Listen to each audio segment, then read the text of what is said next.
Pastor Neil Stewart, bringing you the fourth instalment of our devotionals aimed at the youth of our church, unpacking the Westminister Shorter Catechism. And we come this morning to one of the great questions in the Catechism regarding the being and nature of God.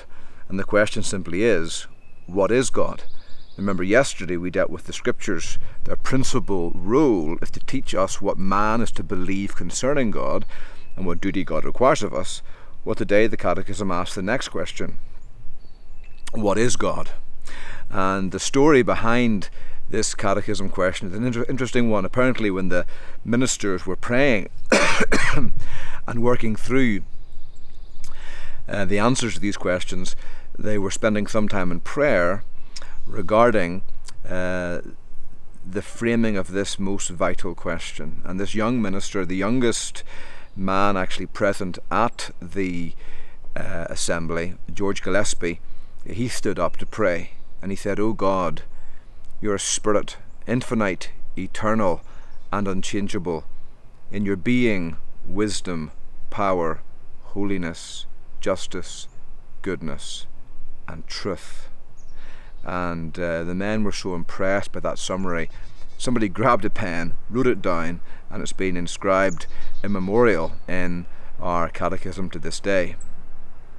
So what is God? Who is God? What is God like?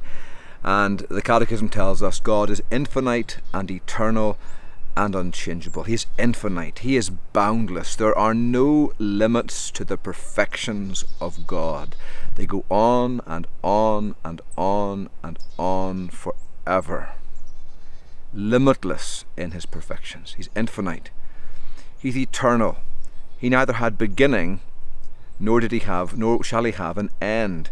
He is eternal. He is the only being in existence that had no starting point.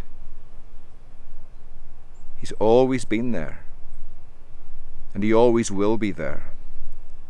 His existence is necessary and essential. Everything else you know, every tree, every insect, every animal, every person in this earth had a beginning. We are not necessary. We do not have to exist. We only exist because God created us. But God is necessary. He's always been there, and he always will be there. He has within himself the cause of his own existence. Just thinking about that blows the mind. He's infinite, he's eternal, and he's unchangeable. In his perfections he cannot improve, nor will he ever deteriorate. He's infinite, eternal, and unchangeable, the same yesterday, today, and forever.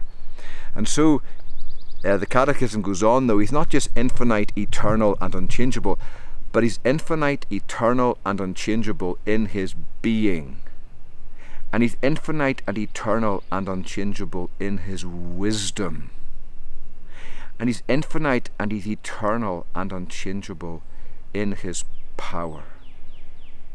And he's infinite and eternal and unchangeable in his holiness, in his justice, in his goodness, in his truth. These virtues flow from the heart of God.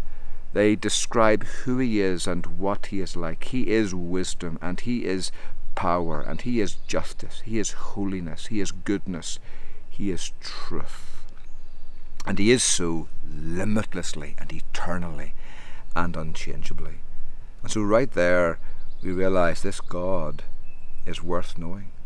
And the amazing thing about the Christian religion is that this God, at great cost to himself, stoops to extend his arms of love and fellowship towards sinners like you and me. He wants to beckon you and me into his fellowship and to spend our lives in the great adventure of what it means to know God and to be lost in love and wonder and praise as we do. May the Lord reveal himself to you this day. May he pour out upon you a spirit of wisdom and of revelation in the true knowledge of his glory, that you might know that in his presence there are pleasures forevermore, and at his right hand there is the fullness of joy and everlasting life. Amen. May God bless you and keep you kept.